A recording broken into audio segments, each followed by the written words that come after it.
Welcome to Change, produced by the Senior Bond of Schaumburg, where nutritious meals and friendly peers and social activities are available every day of the week. Under the able direction of Marina Lvovich, the cost and location are available to everyone. We seniors meet monthly as a panel to discuss the past, the present, and the effect it has upon the future. And today our program is on first achievements.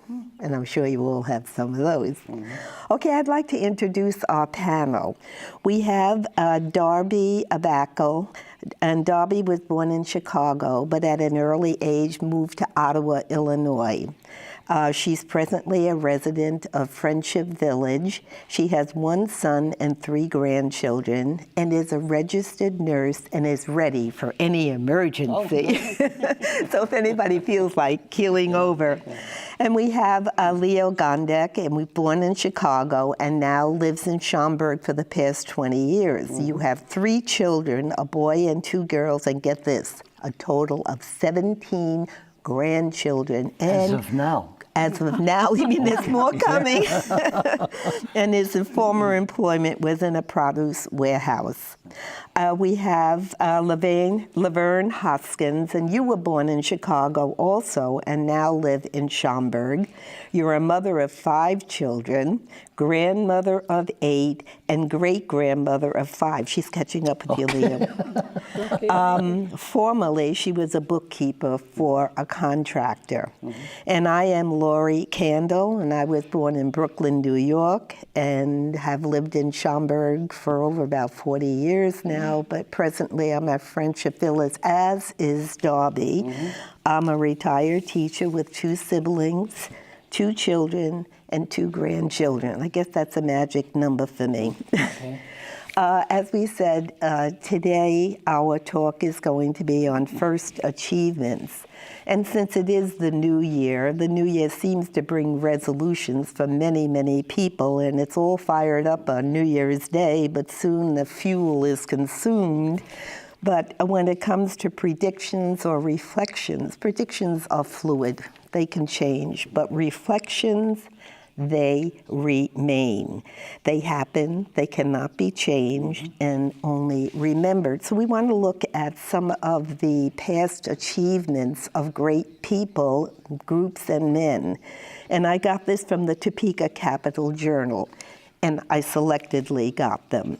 On December 12, 1901, the Italian inventor Guglielmo Marconi sent a wireless radio message across the Atlantic Ocean. And look at the place one man's achievement has in our life today.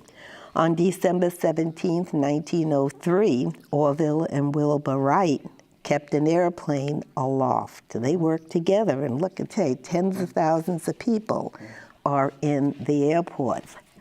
We have, though the electric light bulb was in 1880 invented by Thomas Edison, the first bulb to actually work and develop was by 1910. And by 1930, all homes had electricity, one man. The first television broadcast, believe it or not, was in 1926. And first broadcast across the world in 1950, and now today, almost 100% of our homes have TVs. The first digital computer, completed in 1946, would you believe this, had 18,000 vacuum bulb tubes, measured about 7 feet high and 70 feet long. Now computers with a little chip, we carry them in our pocket. All of these inventions, the internet, of course, I think it's Al Gore claims he developed it, but he didn't. It was the Department of Defense. And that came into its own in 1990 and introduced into the World Wide Web in 1991. And less than a decade later, there's over 1 million people in the world that use it. Today, in the 21st century, we have Apple, we have Facebook, virtual reality, artificial intelligence. It's really revolutionizing everything in the world. So whatever one person does or a group of people do, they do make a lasting impression. And many things that you people have done have either influenced your life or others' lives. And the Chinese philosopher Lao said, "A journey of 1,000 miles begins with a single step." And many of the firsts that you encountered in early life and on have really shaped your future and the future of others. Okay, from your childhood, what memorable firsts come to mind, and how do you feel about them? Leo, I'm going to start with you. Well, what I really remember when I was small, I still remember I was born. There's the Depression. Good idea. Yeah. And things were really rough. We were poor, but we didn't know it because everybody in our neighborhood we were in the same boat. But I still remember pulling my little red wagon from the food pantry. We had something or other in the neighborhood. We'd go over there every so often, and the government would give us a surplus, and I'd pull my little wagon and what have you home. I remember that part. And, I also remember going to school, but then going to school, I walked about 8 blocks, going to school, coming back. And in between that time, well, we had lunch. And naturally, in them days, you had no cafeteria or anything like that, so I would walk home. Correct. So it was far, so a lot of exercise right there, yeah. Right, and you were telling me, Darby, about a 4th grade experience. Can you remember anything at school? I changed schools in 4th grade, and I was very nervous. You know, you don't know anybody. You're not looking forward to it. And I walked into Miss Landis. I remember her name was Miss Landis. Walked into her class, and there sits a girl I had gone to 1st, 2nd, and 3rd grade with. She moved the same time I did. We've been lifelong friends. She's probably my closest friend in the world. I was so happy to see her. Isn't that one that Yeah. we're going to get Small back to world. this topic as soon as we take a short break.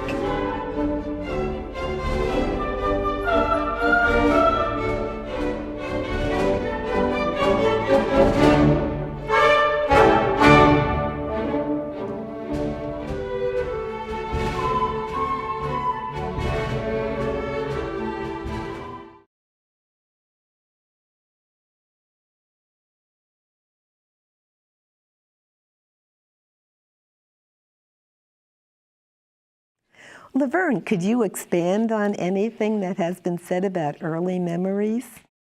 Well, I was a very sickly child, and part of it they decided was that I had long hair, and my mother pulling my hair all the time was really affecting me. And so I can remember when we didn't go to kindergarten back then, and when I went to 1st grade, I can still hear my mom leaving, and I said, "If you leave me here, I'm going to die." And of course, I didn't die. And when I got to be about 8 years old, my mother sent my brother to the barber shop with me and said to cut off my hair. And it made a vast improvement because every night she was wrapping my hair around her finger, putting a bobby pin in to have these long curls. And so I improved after that. Oh, I can imagine. We used to use newspaper and rags to make those long curls. Oh, we did too. Yeah. I had banana curls. Exactly. Well, you know, Shirley Temple, I think, had those things. Yes, you're right. You're looking at me, would you believe I had hair? I believe it, Leo. I do believe it. Yeah. Okay, now as parents, we always want the best for our children.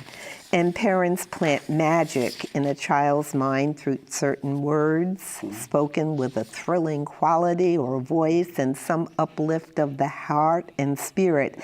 And Robert McNeil, a novelist and TV anchor, said that, looking back, were there times you advised your children how to handle their first achievements, and why or why not? Darby? Well, I remember when my son, he was only 7 years old when he started playing hockey. And he, of course, wasn't as good as some of the boys that had been skating much longer than him. Took a lot of encouragement to get. We used to go as a family every Sunday to go skating to give him practice. Did he want to play hockey? Oh, he loved it. He plays twice a week today, and he's 52 years old. Oh, how about that? So it's a tradition that's coming on down through the family now, Right. and you really encourage that. Oh, we did. And how about you, Laverne? Well, I had a daughter that really loved to roller skate. She started quite young, and she skated into her 40s, and she was in competitions and stuff. And she was kind of a chubby little kid, and this, I think, was an outlet for her, and she really got quite accomplished at it. So Did you roller skate as a youngster? we used to go as a family, but never achieved what. And did she take lessons in doing it? Yes. Okay, so you put your money where your mouth was. So she actually taught roller skating at one time. So, Oh, interesting. so Very good. Now, don't tell me, it has to be a sports area. Baseball. Of course, we were small. I'm psychic. Or we had one bat, one ball. That was a 16-incher, and we played ball on the street and in the park and what have you, whatnot. And well, things were a little rough. So my job was they bought me a big needle. Whenever the ball started to rip on the seam, I'd have to sew it together. And one time we were playing, and this fellow, he really whacked that ball. Went up in the air and poof, disintegrated. We had What kind of a ball was it? It was a 16-inch ball, but it was a little fluffy. But when he hit it so hard, it went up in the sky and poof. So we had to go. Well, we told them a few of our thoughts, you know, but then we all pitched in and bought another one. So that's a memory that's going to stick with you and with everybody else also. Well, I'm still looking for the needle. Well, when was the first time that any of your children really showed their independence and I'm going to do what I want to do, when I want to do it, and how I want to do it? Can you think of any? Darby's shaking her head, yes. Oh, my daughter, she would agree with you about anything. If you lectured her or talked to her about, not just me, her father, she would, okay, yep, sure. And she would turn around and do exactly as she pleased. That was the way she did. When it came time to go to college, she didn't want to go to college. So she went to Harper for a year. She wanted to work. She wanted to make money. So she quit school against our wishes completely. She went to work for United, stayed there for years, and was very happy. Well, you know, we all have to find our place in life, and sometimes we don't quite agree with what our children are doing, but, you know, it works out best for them because Anne Frank said parents can only give good advice and put them on the right paths, but the final forming of a person's character lies in their own hands. Very good. Can you think of anything, Leo? As to what? When they first handled, they wanted how to the show mind their works when you get old? independence, right? You're right, yeah. Not much, really. I guess moms would really Well, have. you're talking about the supervision part of the family. Well, I worked a middle shift, so I wasn't there most of the time, which the kids were glad. And and I had no say as far as the TV. Matter of fact, I was watching one of my programs, and kids looked at me, and then they went to the kitchen where Mom was doing something, and they snitched on me. And so that was it. But as a rule, my wife took care of the little problems. I just give the mean look, and that was it. As a matter of fact, one time, just for the heck of it, I had a little piece of a round part of a handle. It might have been the broom handle, and I put some straps on there with the little knots and all that. And I said, "Hey, you behave yourselves, or else you're going to get that." So anyway, in the course of time, I went in the closet, looked over, and some little child took scissors and cut off those. You So it have goes to show you that- wise children. Oh yeah, they. Yeah. Thank God the wife could take care of Take them. care of them. How about you, Laverne? Well, my children had to take a bus to school, and I wanted to walk them to the bus every morning, and they told me in no uncertain terms that they could do it themselves. Oh, well. So, slightly independent. Yes. Okay, there's always one moment in childhood when the door opens and lets the future in, and that will be our third segment. Graham Greene said that. We'll be back in just a moment.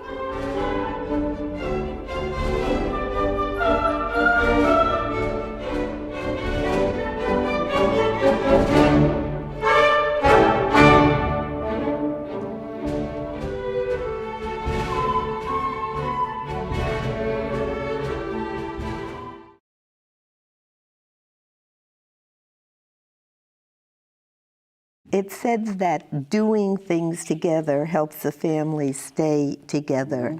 And preparing nutritious snacks is a fast, easy way to enjoy each other's choices and spend time together and promote healthy eating choices.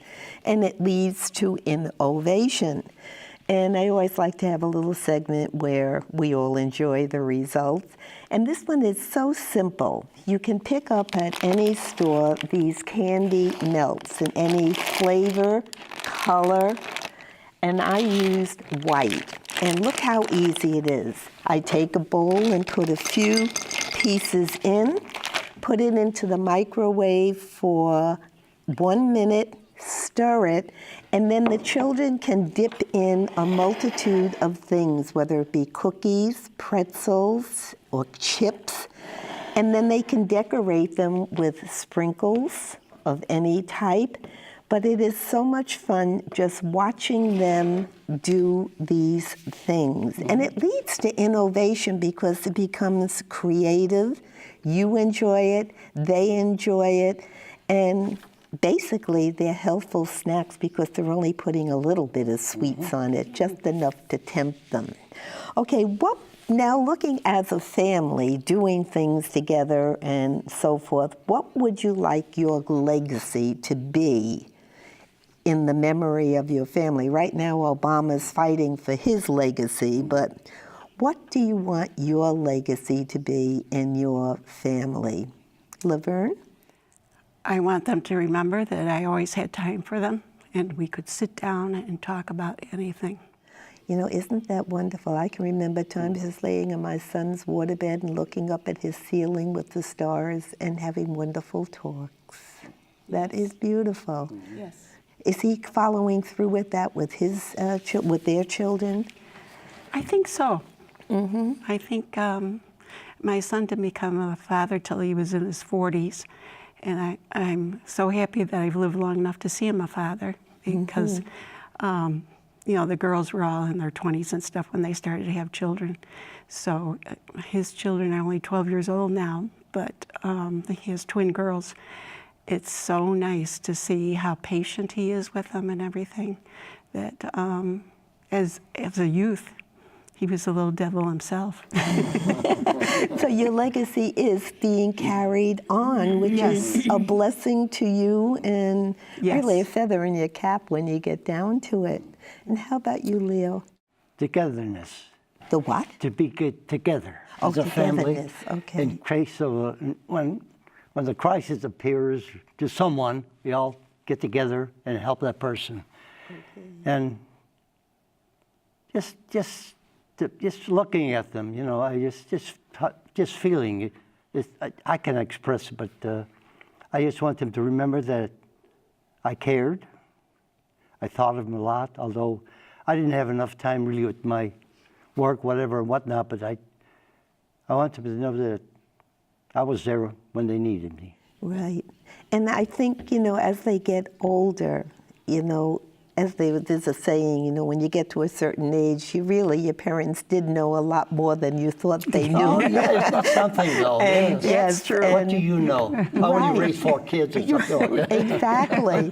But, you know, and then they begin imitating you. And I think imitation is the greatest form of flattery that anyone can And they ask for your have. advice. That's a real plus. Yes. Yes. Mm-hmm. You're the wise one now. Yes. But sometimes you have to be very, very careful with your advice. Yes. Oh, yeah, may backfire. Huh? Right. How about you, Darby? Well, I think it's important to me for my children to remember how important they were to us. And all of them, we traveled a lot. When the kids were young, we didn't travel much out of the United States. But I can remember my very first plane ride was when they were quite young and we flew to California. Well, I thought I was in heaven. But You were. That's right. But they love to travel. And of course, my daughter worked in the travel industry, so she did a lot more traveling than my son did. But I think that's one of the most important things, though, that I hope my children remember is to volunteer. I have always volunteered, and I want them to remember that and to do that. Well, I know you're still volunteering. She's never in her apartment. That is really something nice. Are they doing it? Well, my daughter's gone, but my son, he doesn't do as much as I would like. No, he does a lot with his kids, but outside of the home, he doesn't. Well, I think he has to be empty nester to really, get into the volunteering stage. So, There's things you can do when your kids are young. are you? Tell him to watch the show. Okay. Okay, and beside the first two word step as a parent, what it makes you proudest about any one of your children? Have they any great success that you really stand up taller for? Darby, can you think of anything? I don't think so. I think one of the things I admire and love the most about my son is that he supports me. The decisions that I make are mine. He never disputes what I decide I'm going to do, how I'm going to live my life. He backs me up. And I think that's important because I know a lot of people don't have that. Oh, yes, that is so true. And it leads to happiness when you can make your own decisions and you are supported in the decision making. Leo? There goes the mine. Well, Perfectly all right. seriously. We're of age. My son, though, actually, when my wife passed away, my oldest daughter was the glue that kept the family together. But then she has the medical problem, so my son stepped in, and like I said, he's the glue, he's the cement, he's the one that keeps us going, keep us active, keep us informed what's going on. Like I said, he is the glue that keeps us together. I think I only have some college courses, but I never really went to college. And I have a daughter with a doctorate, one with a master's, and all of them have gone to college and have some kind of a degree or something. And I think that makes me very proud. Right, because it was so difficult in early times to get children to go to college because they feel, it was expensive. They had to get out and make money, as we have said. Well, we certainly did enjoy our conversation today, and I hope that you enjoyed it as much as I did. And I'd like to invite you and all of our listeners to come to the barn and enjoy the company that is there. We have many wonderful people that are there. And even Leo has a beautiful voice when he sings. So come and enjoy. Come on now. This is my second venture over there. Enjoy the delicious food, and the telephone number will be on the bottom of your screen. So please come enjoy our company, enjoy the food, and enjoy Marina Lvovich's direction and activities that we have. We're always busy. God bless you. God bless everyone who's watching, and God bless us and peace to the world. Amen.